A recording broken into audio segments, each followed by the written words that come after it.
Good afternoon, and welcome to the University of Manitoba Alumni and Friends Virtual Learning for Life Alumni Scholar Series.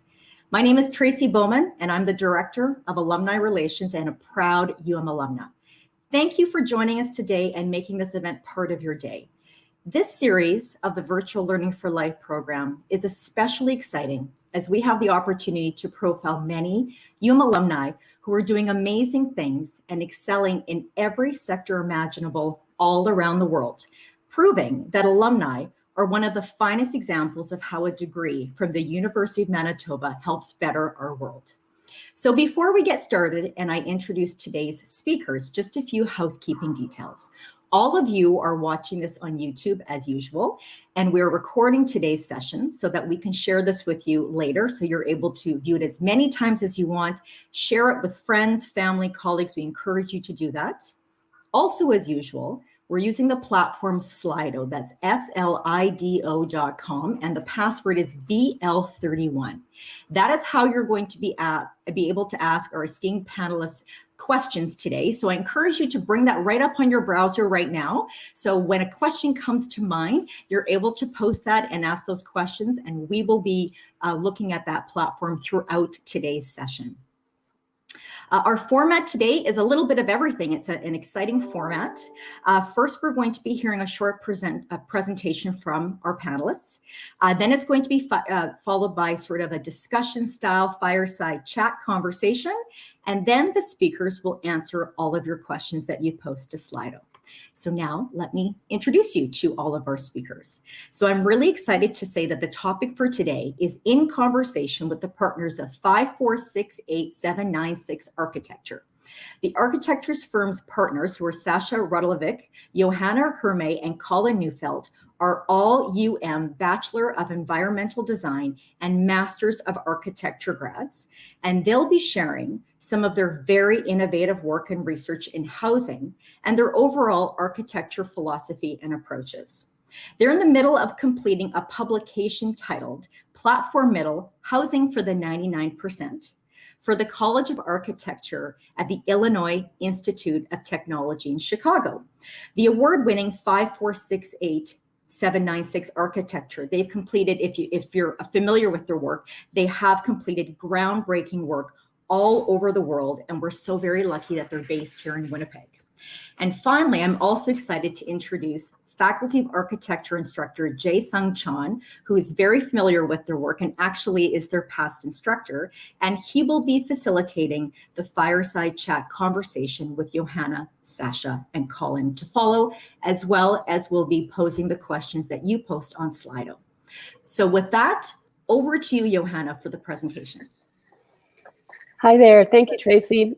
I am just going to bring up my slides here, and we'll get going. Is that visible? I'm hoping that it is. I'm hearing no objections, so we'll go for it. So 546 was founded in 2007. So we've been operating nearly 14 years here in Winnipeg. And we started with the idea that we could maybe change the status quo on what was going on in architecture in the city. And then quickly following our launch, we're lucky enough to get into multifamily housing as one of our major project types. And it was serendipitous at first. It wasn't something that we necessarily sought out to do, but we're lucky enough to get clients that allowed us to explore that. And then from there on, we have sort of decided and confirmed in our own minds that actually this is what matters most to us in the way that we think about architecture, because it does affect people most on their daily lives and touches people sort of on every single day, how they live, where they call home, what their identity is, how it's formed at the macro scale of the city, but also sort of within the individual suite that or house that they might occupy. And then, of course, as you can see here, our focus is on multifamily housing, meaning that it isn't necessarily about building individual houses for the more well-off, but trying to figure out what that middle ground is, where we can add density to cities that often helps with liveliness and vibrancy, but also try to provide affordable housing to a larger percentage of Canadians. We have been teaching, as Tracy mentioned, or maybe she didn't mention, but we have been teaching at the faculty of University of Manitoba since pretty much our graduation as sessional instructors. You can see some of the years here, but also had some sessional positions in other universities, including the University of Toronto, Daniel School of Architecture, University of Montreal, and then now more recently the IIT in Chicago. And we've been fortunate enough through there also to speak about that middle scale housing and able to engage different professionals to kind of hone the ideas about the middle scale housing. What makes it possible? How do we make it better? What's actually in the realm of architecture that we can affect? Because a lot of course, you can imagine would be up to politics, policy, the economic climate and culture that we occupy. So again, first, why are we doing this? The multifamily housing typology in our minds is the one area of architecture that has the most impact on the lives of ordinary people going about their ordinary lives. And now that we are looking at more of the condominium boom that has happened from coast to coast in Canada, and there are more rental housing in the market. Cities are trying to tighten their densities to accommodate the mid-scale multifamily housing. It's these units and the homes that people occupy are passing through more and more the architect's desk, and more people are affected by architectural design. And yet it's considered the most banal of the architectural programs. We're not talking about fancy galleries, or we're not talking about civic buildings, but we're really talking about the more, what I guess the profession would consider a mundane program. But the issues are not in a vacuum. And so we think that housing has an impact on the environmental crisis that we're all experiencing at the moment, the health and well-being of our citizens, vibrancy and livability of cities and communities, the quality of architecture that can be provided, and of course the economy that goes along with that, and then that affordability and equity that we can provide for all citizens of our cities. Firstly, 40% of the CO2 emissions of the world come from buildings. And sprawl, of course, is an enormous issue for North American cities across this continent. And so how we live and what sort of footprints we have, what impact we have, is an enormous impact on that environment. Very important consideration. Housing for all represents good social policy. Studies have demonstrated that clear links between access to housing and reduced burdens on healthcare systems, improvements on childcare education outcomes, reduced expenditure on social assistance and employment insurance, among countless other long-term benefits.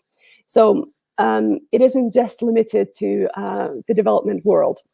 Vibrancy and livability, so walkability of cities, how we have now moved from what was prevalent in the 1950s and onwards, the sort of car culture, how we've moved back to trying to live in cities that are much more multivalent, are much less siloed into separate zoning areas, but have housing and amenities tied together in sort of single blocks, and making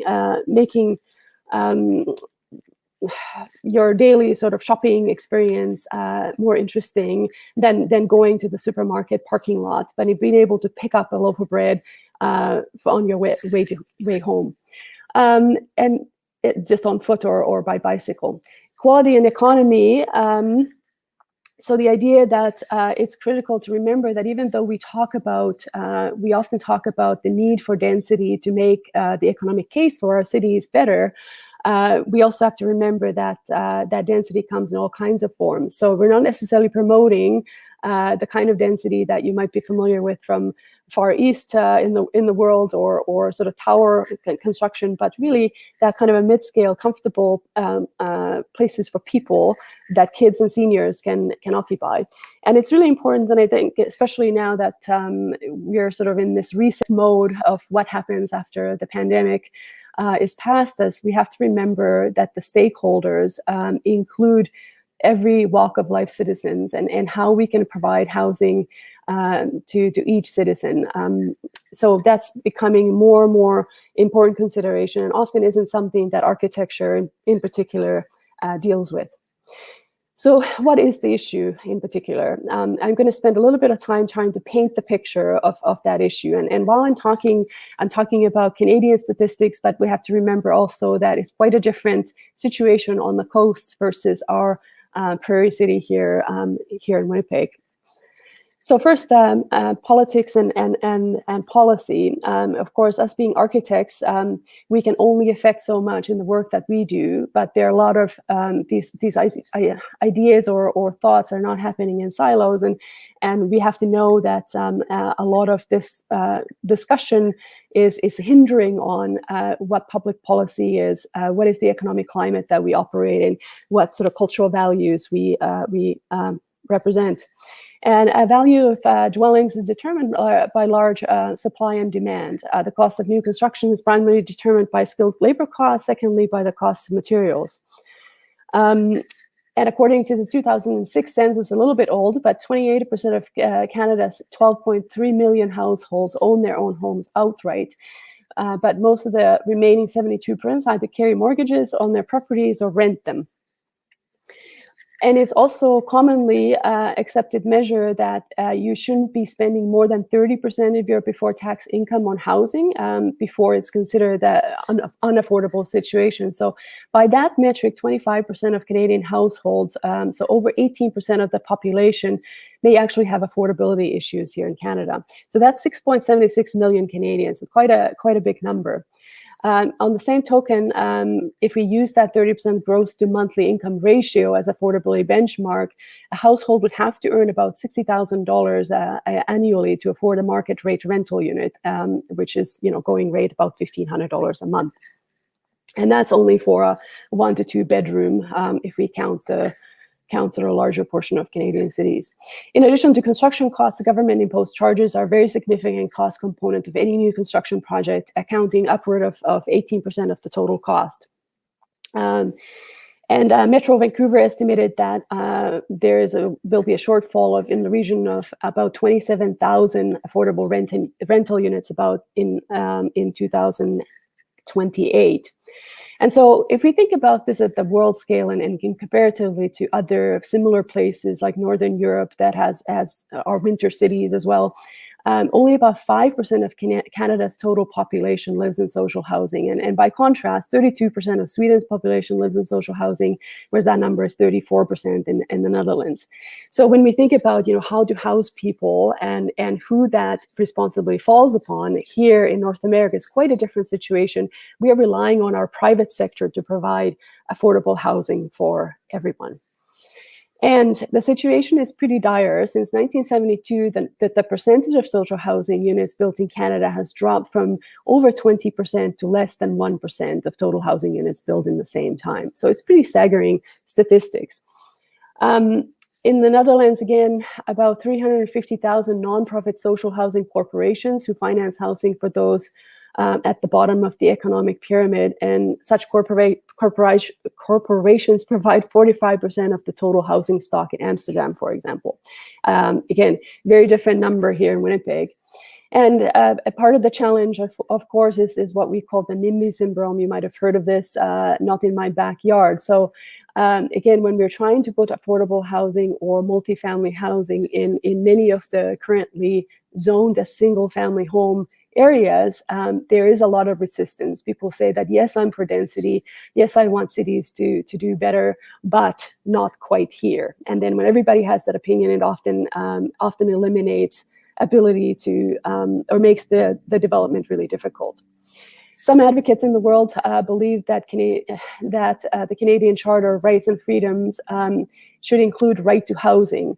It has been brought up in Ontario, for example, since 2010, and so it should be human rights to have that access.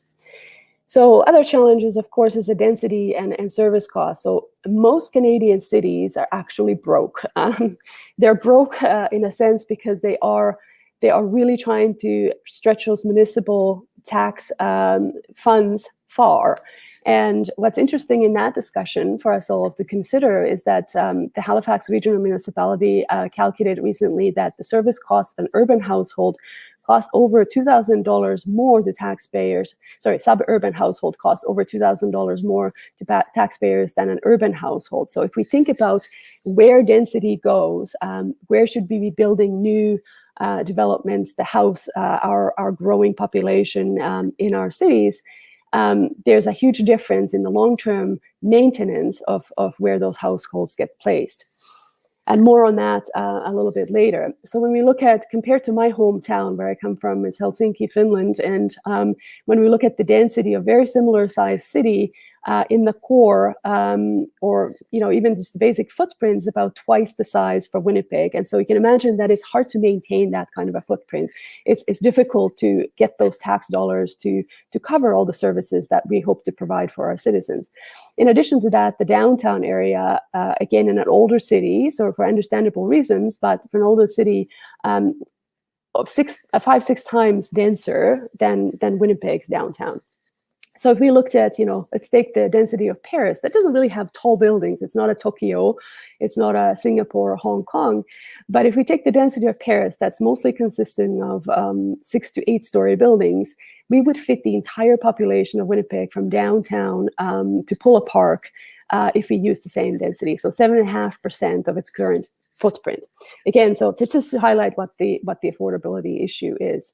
So, but unfortunately, recently, the new communities that we have approved in the city, we have 19 new precincts at the outskirts of the city, and so we're in essence perpetuating that problem. And while our infrastructure deficit is nearing $7 billion over the next 10 years, so our proposal again is to sort of try to grow in and in between. And we're not the only city who's facing this. Calgary's in a very similar situation, spurring out further.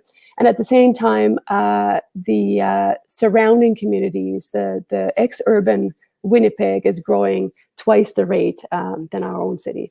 And this is important because about over 70% of our annual budget, if the city budget, goes into things that are directly related to distance. So sewers, meters of pipe, length of road, distance driven, and so on. So governments in Canada spent $29 billion on roads every year, and motor vehicle payments cover only about half of that cost. So $13 billion is subsidized by other sources. So this is just not sustainable economically or otherwise. And at the same time, young people are 29% less likely to buy a car today than the previous generation. In fact, in 2014 was the first year when we drove less since the invention of car. And at the same time, for the first time, one-person household became the most common household type in Canada, accounting for 28% of all households. So family size is decreasing, and yet 62.9% of Winnipeg's homes are single-family detached houses. And even if we build all of our new production in Winnipeg as multifamily homes, in 25 years, nearly 50% of all homes in Winnipeg would still be single-family houses. So there's no worry about reducing choice for people. We would still have plenty of choice on how we want to live, even if we did all the new construction in that multi-mid scale. Some further stats here: 1- and 2-person families in Winnipeg comprise of 62% of all households. So that, again, to keep in mind when we're right-sizing, so to speak, development in the future.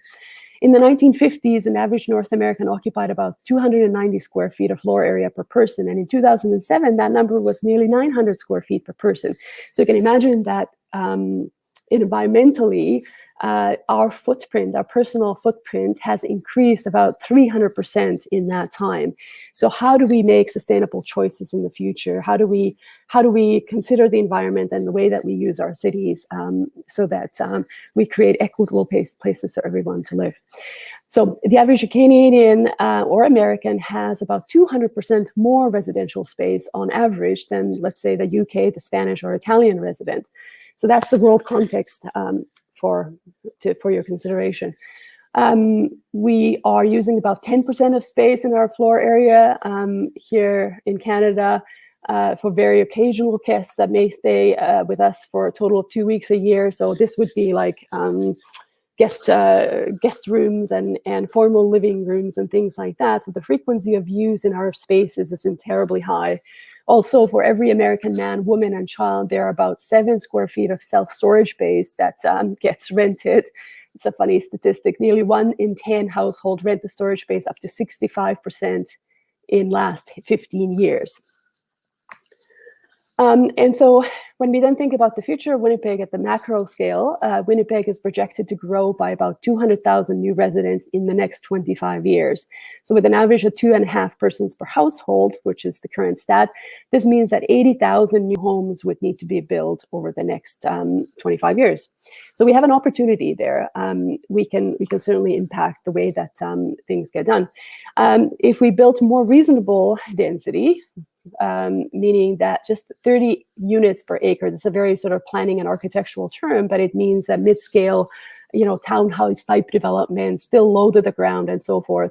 The 2,900 square acre Railroad West could have fit all of that density within its perimeters, but at the moment that's only about 5 units an acre, which is a typical measure for suburban development, single-family detached homes.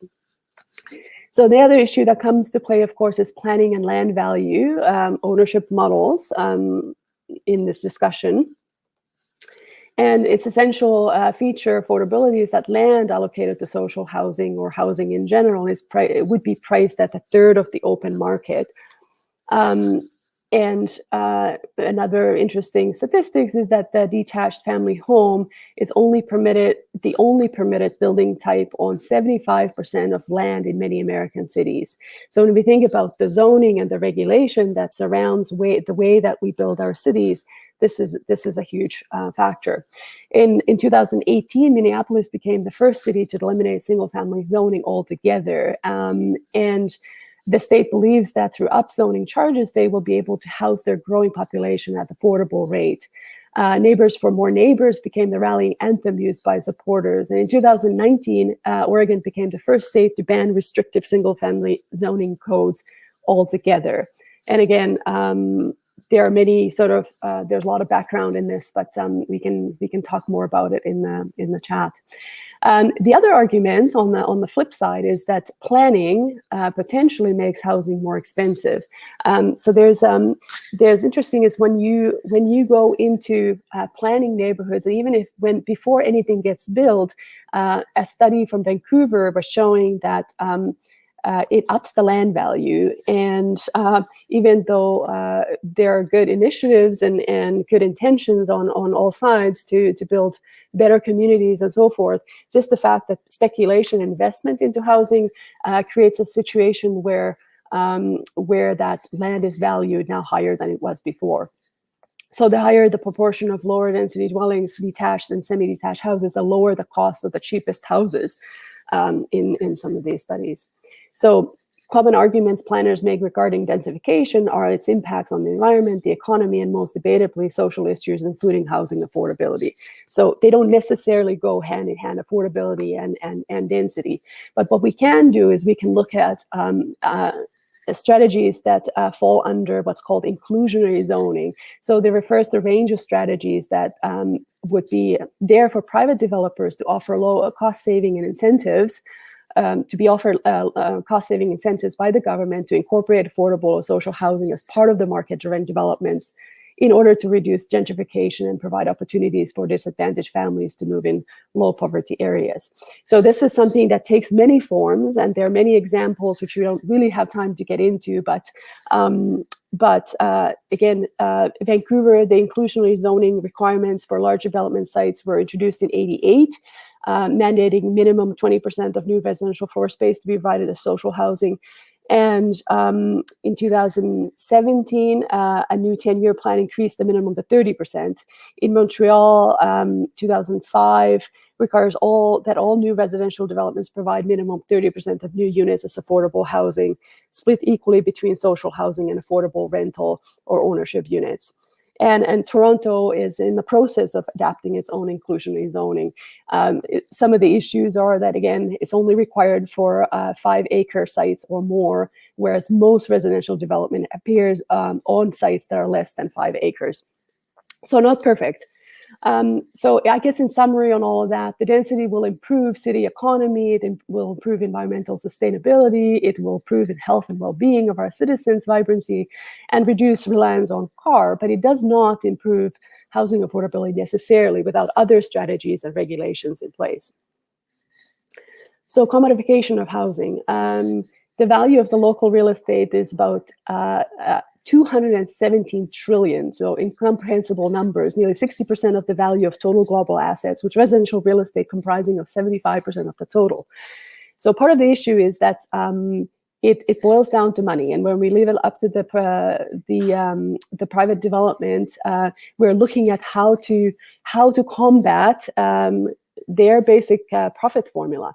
So we're looking at something that's called the 85% efficiency required on pretty much everything that we touch, meaning that only 15% of a building footprint can be used for common space or corridors or amenity spaces, and everything else has to be sellable or rentable.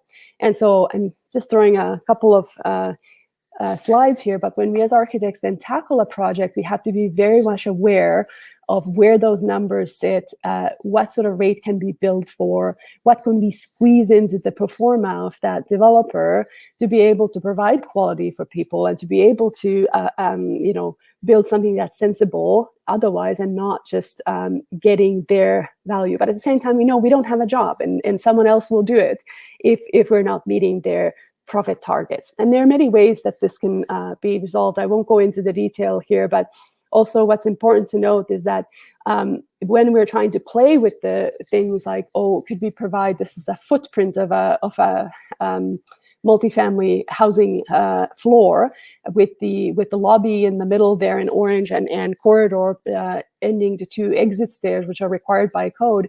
And whether we stretch that building out and provide more perimeter, so more window face, better access to light, directly goes against the cost scenario, so that the building at the bottom, the number 4, is actually the most profitable model, and yet the unit types, the homes that we would get out of that are the worst in terms of access to light, and a very sort of a basic scenario. So this is the same thing, sort of looking at the building face and thinking about how light will enter the suite. And what's interesting is that in Australia, there's a flat design code called, so there's a policy item that was, I think, invented in the early 2000s as a way to control this, to kind of regulate what development can do when it goes to designing suites that are tunnel-like and only have one window at the end, and so improve the quality of life for most citizens. And I'm almost done here in terms of the presentation, but I wanted to also mention that this is the other big factor for us. When we think about multifamily housing and why it hasn't been the kind of typology of housing that has really taken root in North America, I think one of the issues is that we do not treat the space in between quite the way that we're used to from Europe. And this is a first place on the left-hand side that I owned, lived in an apartment building near the university, and the in-between space between the buildings was comprised of a parking lot and a garbage can. And that is a very much the scenario that happens here often. And yet, the kind of places that I come from, Sasha comes from, you can see on the right. So how do we get there? Again, this will be a longer conversation, just quickly touching on the city scale. If we remember that slide back on suburban versus urban household service cost, over the next 25 years, if we directed all of our new growth within the mature city, if you use that metric and applied here in Winnipeg just the same, we would save over $4 billion in just the service costs in that year. We've also calculated as part of our research in the office that with different strategies, including secondary squeeze, leftover land, we call it downtown surface lots, major redevelopment sites that the city has already identified, and mature areas in the mid-rise infill type would be able to fit in the mature areas. So it's a matter of policy, it's a matter of political will, it's a matter of being able to counteract the suburban lobby in this conversation. And so we could fit all of those new units there. And you know, who pays for this? All Winnipeg taxpayers are paying for the suburban spreading out sprawl development in future service costs. And so it's not something that would only touch future residents, but it's all of us. And so when we look at you know, the size of the footprint that's required, and when we talk about land that's available or not available for the development, it really matters how tightly or how densely we build. I mentioned there the leftover land. So part of our research, we've looked at pieces like on Grant Avenue when we have big broad areas along major thoroughways, how that could be built up. And actually sort of at the affordable rate. I won't go into details because I would like to move into the discussion here. The other one would be that we've identified there about 400 plus acres of leftover land, so-called leftover land within the city at 100 units an acre, which is something that we've done at the rail side next to the Forks. 40,000 potential new residential units could fit here. We also have 40% of our land in downtown Winnipeg is currently allocated to surface parking. So there's definitely some potential opportunity there to densify and to, at the same time, make the city more vibrant. And it's important that the governance and the tools that we have available, that we would implement performance targets, so actual numbers that we would have to hit for new development. There are other planning tools, so using impact fees as a planning tool, directing growth in the inner city, maybe having a planning commission, rethinking regulations, and really collaborating with the metro region. So studies show, Ashwal Kalal and in Rethinking Affordability suggests that building tall is actually less affordable.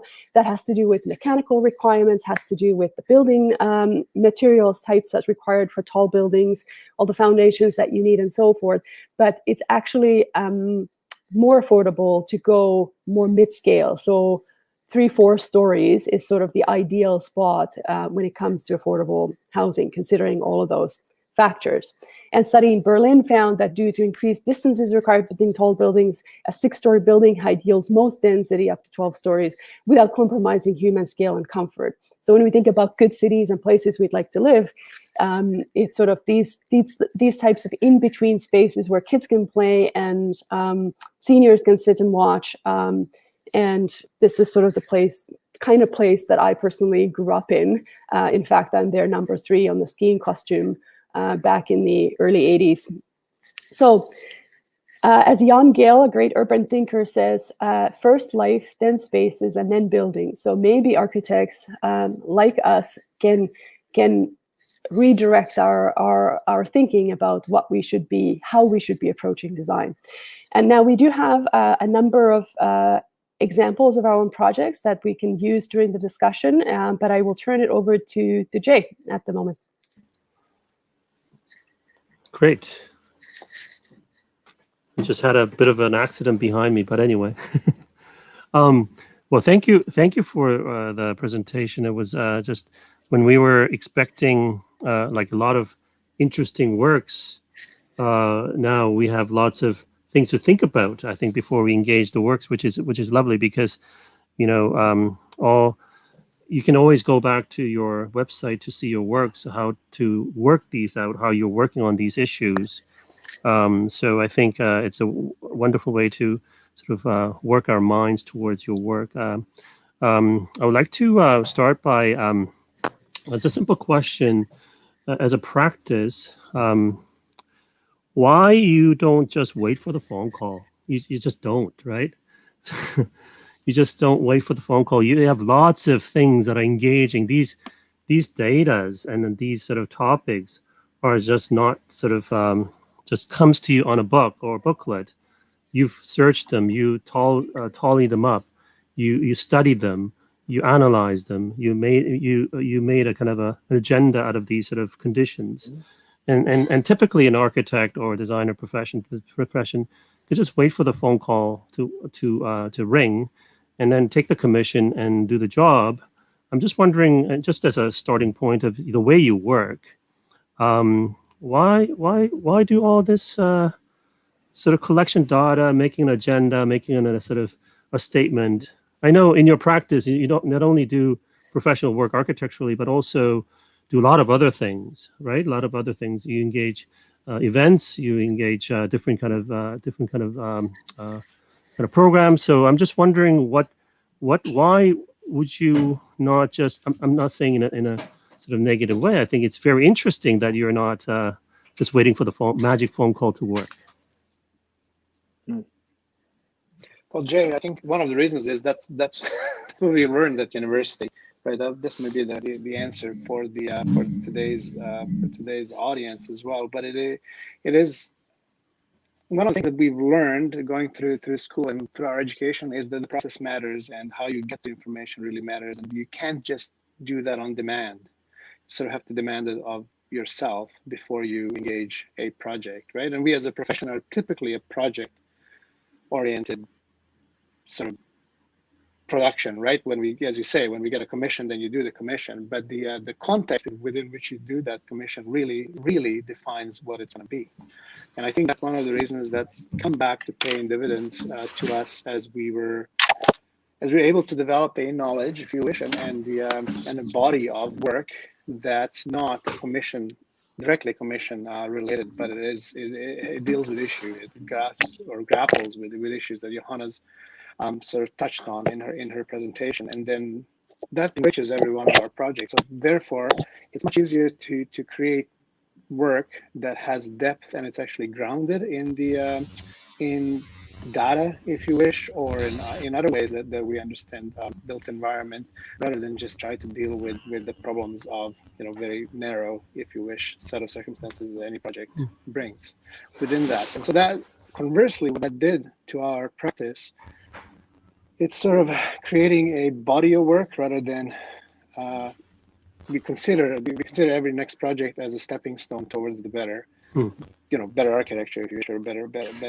projects and better work and so on. And so that has certainly sort of, if we were to spend a couple hours and talk about it, you can see how we've learned and how we've sort of advanced what we do and how we think, and it's advancing. So that also makes it new as we move from one project to another. It always makes it new because there's one demand on ourselves to push forward rather than rest on our past knowledge, if you wish. And the new information actually makes these projects not only viable, it makes them relevant, which is really ultimately something that should provide the fuel for the practice for decades to come. Yeah, I think one thing that I'm always inspired by you guys is you're just not just a dormant professional, just sitting in the desk waiting for the magic call to ring. You're always engaging and sort of engaging the market, engaging the developer, engaging the client, engaging the city. I think that proactive engagement is so inspiring in a lot of ways. So, and that brings to the kind of the next sort of conversation. Maybe we can delve into Jan Gelsa quote there. The lifestyle and the space and the building. Now I do think housing is a kind of generally a lifestyle matter, sort of because living in a detached suburban home has certain kind of persona, let's just say lifestyle, and townhouse, and then to low-rise buildings, multifamily. Now, could you show us some of your projects that sort of maybe sort of describes different kind of life, that style that you can imagine or you witnessed in terms of different kinds of lifestyle that you actually were able to touch people with these housing projects? That would be quite wonderful to hear, maybe.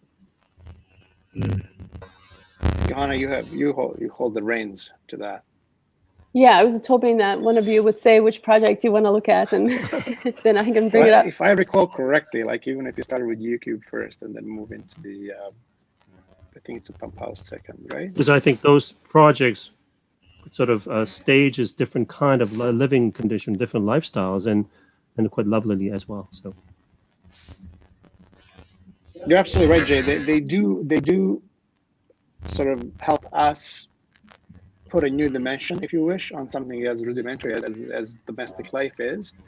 And with every project we try to test a different model, if you wish. or different way of living. This particular project consists of 18 modules. They're sort of cubicle modules, and each one of them is quite special inside. Johanna, you just keep on going.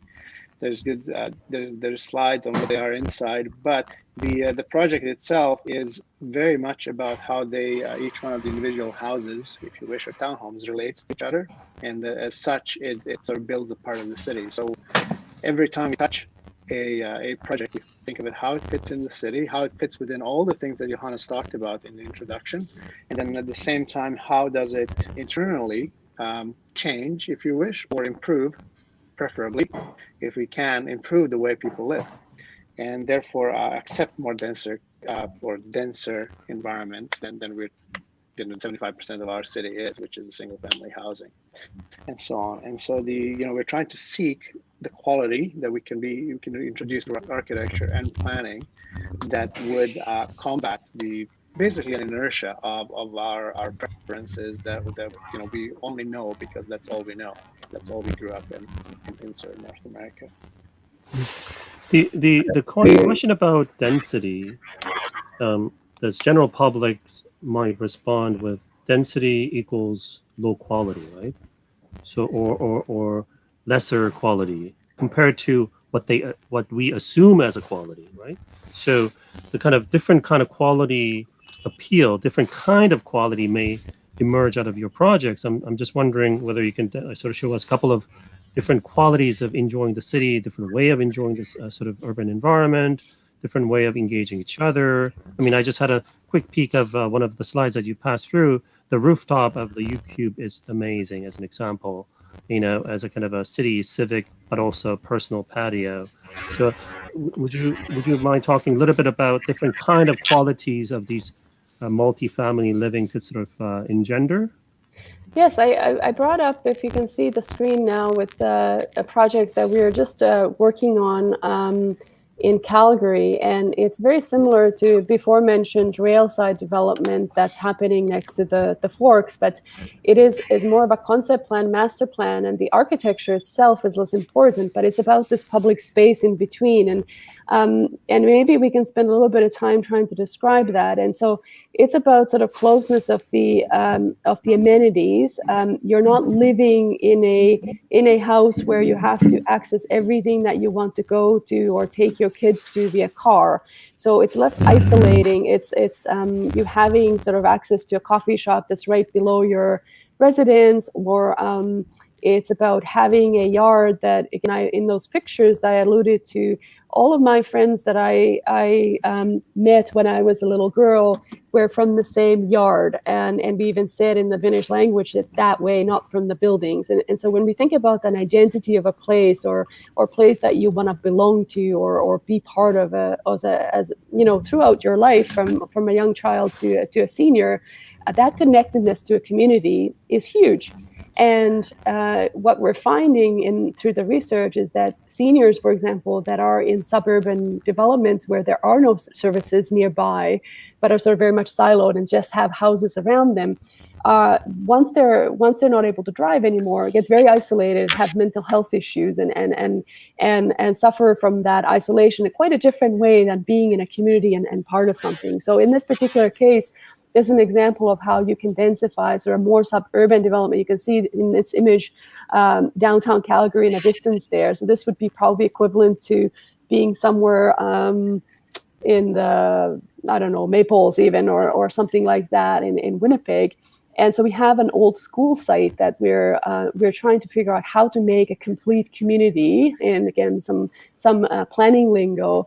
But in this case, there was a certain requirement for there to be park space. We've dedication for park space. We've divided up into smaller pieces in the green there. Then we've looked at how to connect that to the surrounding community, so respecting existing streets and connections, so it really weave itself to the city. And then thought about the development via just looking at the open space and framing the buildings around it to make those spaces. Because we think it's important is how you move between and how you can how you can actually extend your unit, your living space. When you're talking about, living in tighter quarters, that's a lifestyle choice? Absolutely.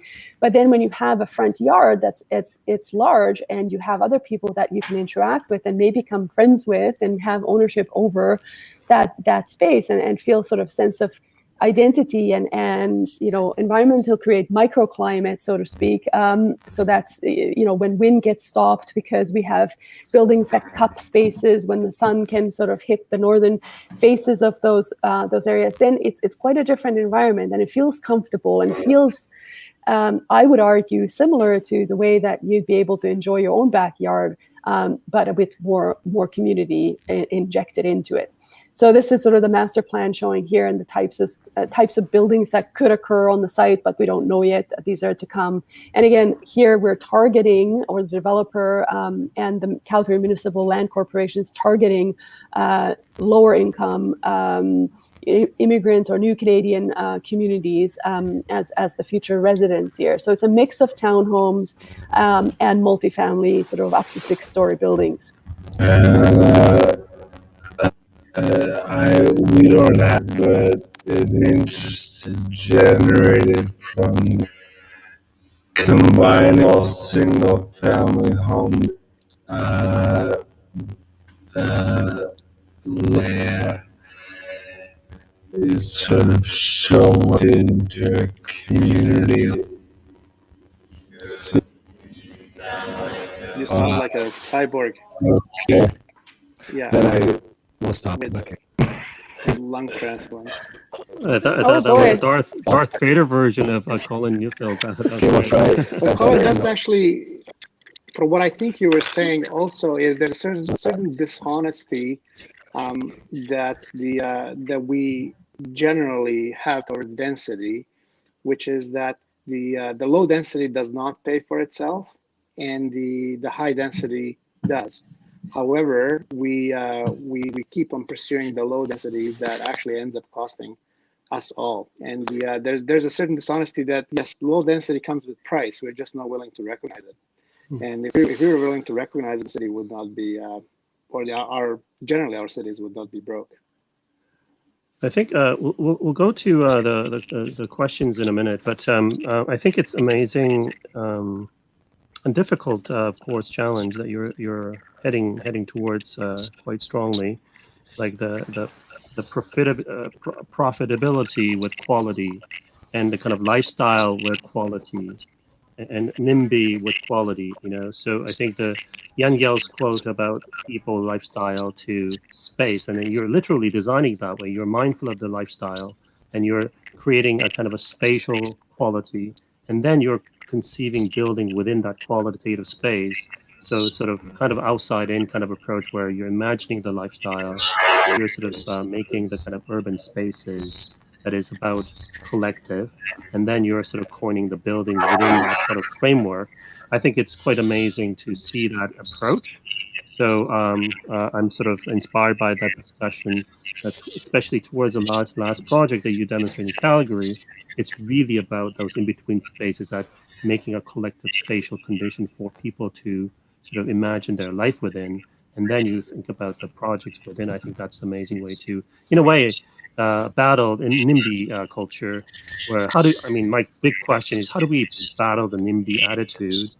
Maybe this is the only way. Maybe this is the only way to really counter it with quality space, qualitative imagination of spaces that are collective, and then that could sort of generate imagination. So it's my sort of inspiration out of the discussion. Now, let's go to some questions from the audience. Why does it seem that many architecture companies have a number for the name of the company? It's a kind of a history game for you, I guess. Could you just explain why your numbers? Sure. What's happening with you? So I have to explain. Well, the question is quite interesting. For us, it's nothing but a corporation number, so it's actually good. It's something that Council and Toba gave us. and as such, we only could get it at that particular day and time in history. So we thought that the number had some significance with it to us, and that ended up being the name. We did like the fact that we wanted to operate as a collective rather than as individuals. As such, I think that dovetails to what Johanna talks about when we talk about building cities and building projects. We tend to think of that of the collective very much or as much as we do about individuals. And so that's I can't speak for the other architectural firms, but that's where our story is. I'll read the second question. I live in Ottawa here. The big determinant of the cost of home is the land it builds on, right? So developer is keen on making a high rise. So how do you sort of balance the kind of the high? I need the land price back, so I have to build high, create maximum density possible. How do you balance that with the typology that you're sort of addressing? Well, I think that's exactly where policy and regulation has to come into play, and the so-called inclusionary zoning. There's really no way, I think, otherwise that we can combat that. So it's not within sort of the realm of architecture or plan or the developer mindset that we can change that. You can understand that those people also have businesses that they're running and making profit, creates employment and so forth. So we can't really fault people for doing that. But at the same time, then we have to have political will and regulatory power to make changes that are necessary to create affordability, provide the incentives or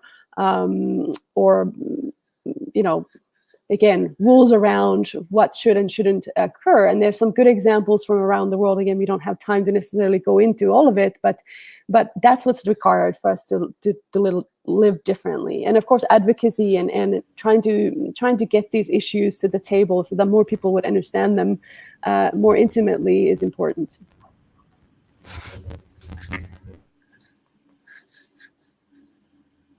Colin, you have some response? He's muted, I think. Can the host unmute him? Chris, can we unmute Colin for participation? His.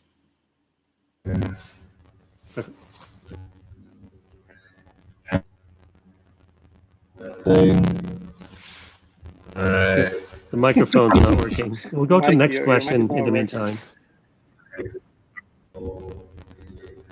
Also interesting, Jay, that generally our policies in cities do not permit or do not make sort of mid-rise housing affordable for a variety of reasons, anything from rent costs to regulations, and the planning processes that impose such high costs and risk to developers that they become either unprofitable or borderline profitable. And that we're proving that with our clients time and time again. With a lot of effort, work, and sweat equity, they can work, but they're much harder to work than single family house and or a tower development.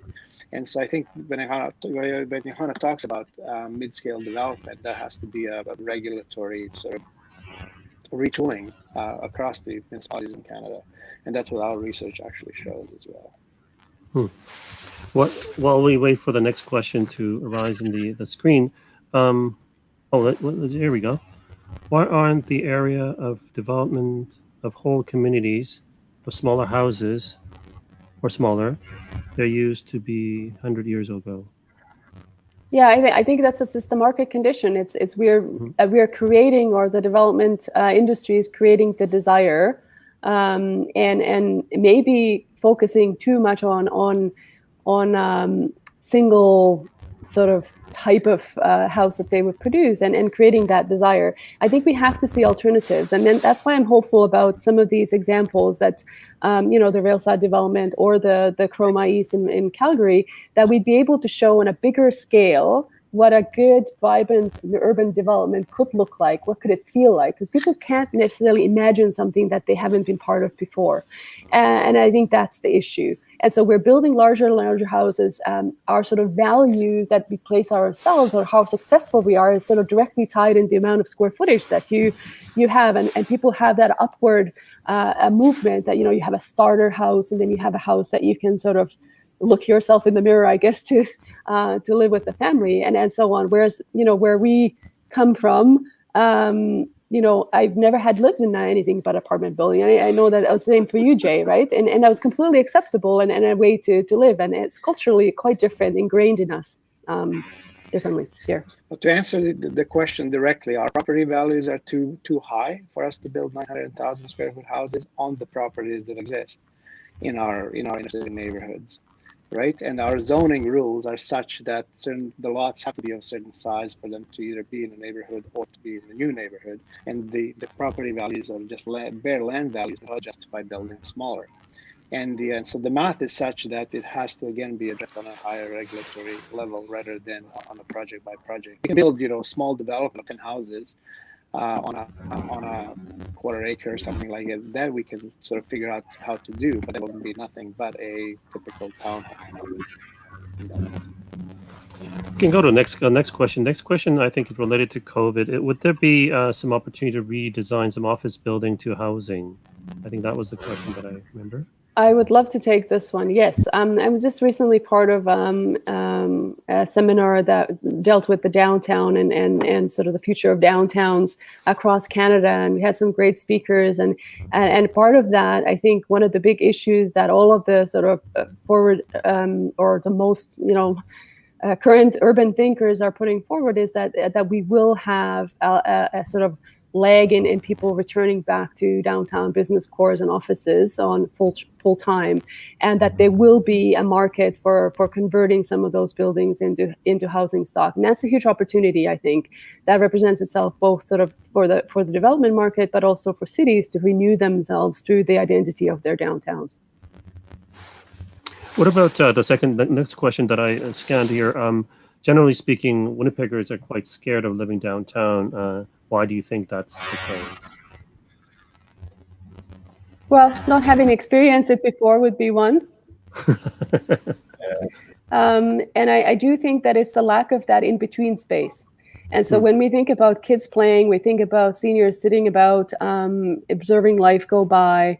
When we think about, being able to take your bike or kick a ball, we need to think about the negative space, as we call it in architecture, in between the buildings, and really invest in that, and what that's going to be like. How do we make it safe and comfortable, and somewhere where you can either be in the shade or in the sun, depending on the season. Extend those seasons via the way that we build and so on. And I think that's part of it. But of course, there's a whole host of social issues that are behind this that architecture can't touch, is that we have to look after all the citizens.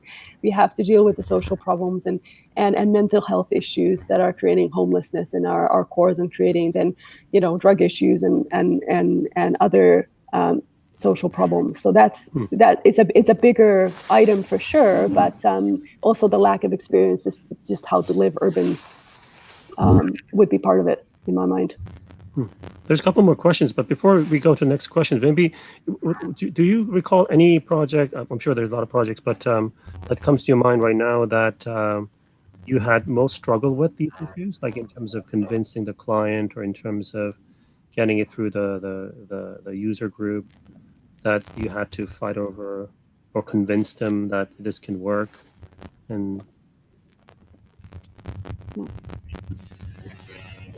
I can almost hear me. You're not any better, Colin. This is so unfortunate. okay, no, we'll go to the next question. Maybe a couple more questions from the floor. Have you made a similar presentation, City of Winnipeg, to a province of Manitoba? Not in one shot. We would love to get the opportunity to do that. Absolutely. Through my role as the chair of the Winnipeg Chamber of Commerce a couple of years back, I did do sort of short 3-minute intros to each of the luncheons, and I was hoping to get a message across there. But there are, of course, a lot of qualified planners and thinkers at the city administration too. But there are issues and difficulty with competing interests. I will say, But again, we would love to help if we can somewhere to share this research that hopefully will aid our city. Like, we care about this place so much and would want to see it succeed. Just to go back to Jay's question earlier, every project is actually difficult. But not a single one is a shoo-in. And through conversation can get worse or better, and for both community and the developer themselves. But so it's hard to isolate one in terms of the difficulty. The process itself that we're seeing in Winnipeg is less cumbersome than it is in other cities. Not all of them, but in some larger cities, where we can see projects sitting on the boards for 4 or 5 years before they're approved. And if you think about the cost of holding on to a piece of land and paying consultants to do the work to get the planning approvals in cities like Toronto and Vancouver, you are facing tremendous costs that are going to be passed on to the consumer ultimately, right? And so ultimately, that is the real question. Our regulatory process is not nimble enough to, one, respond to the demands, and then two, recognize that. We've done a project in Osborne Village that is maybe not like that much, and it's a bit of an outlier at the moment on River, but by the time the River Avenue gets fully developed, it's going to be perfectly fine in there. And the project really struggled with obtaining enough density for it to be viable. So we've sort of done a whole bunch of architectural trickery to do that. And at the time, it was not seen favorable by the city, the trickery that we've done to fit it under the certain height, but introduce more level and so on without getting into technical things. However, we've just learned recently that it's been used as an example of how you fit more density within the height limits by the same city planners. Yeah. Well, I think that we can take another hour in discussing these issues, because Johanna, though, you started the presentation with the housing typology as a banal program, and it's banal because it touches people in every aspect, and it's intermingled with all aspects of policy, economy, construction industry, and therefore it's impactful of the whole environment. It's large proportion way, right? So I think you're in at the frontier of that banal in a way, prodding the grounds, I think, and you're so proactive at it, and you're sort of engaging. You're not just quiet, you're actually advocating these issues, and you're internationally speaking, locally speaking, and thanks for that, and thanks for being active in that scene, because that's the only way we can get the quality out there in the market and people's perception of these lifestyles that they can imagine into, because it's only through imagination they can get into the new lifestyle and culture, I would suppose. So I think you're at the frontier of that banality, if you will. So thank you for your talk, discussion. We'll take it to Tracy.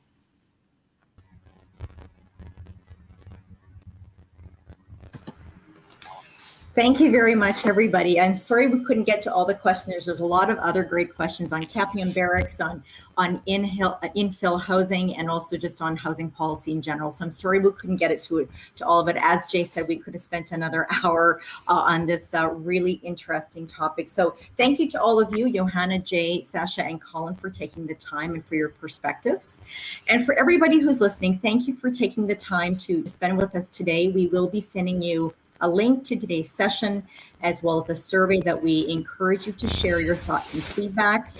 And we do encourage you to respond to that survey, as it's the only way that we're able to improve. So this is our last session of the Winter 2021 Virtual Learning for Life Alumni Scholar Series. We will be back in May and June with our series featuring researchers, professors, and scientists. Our lineup will be on the website very shortly, and you'll receive an email with registration details soon. So thank you, everybody. Have a wonderful Wednesday, and we will see you in May. Thank you. Thank you.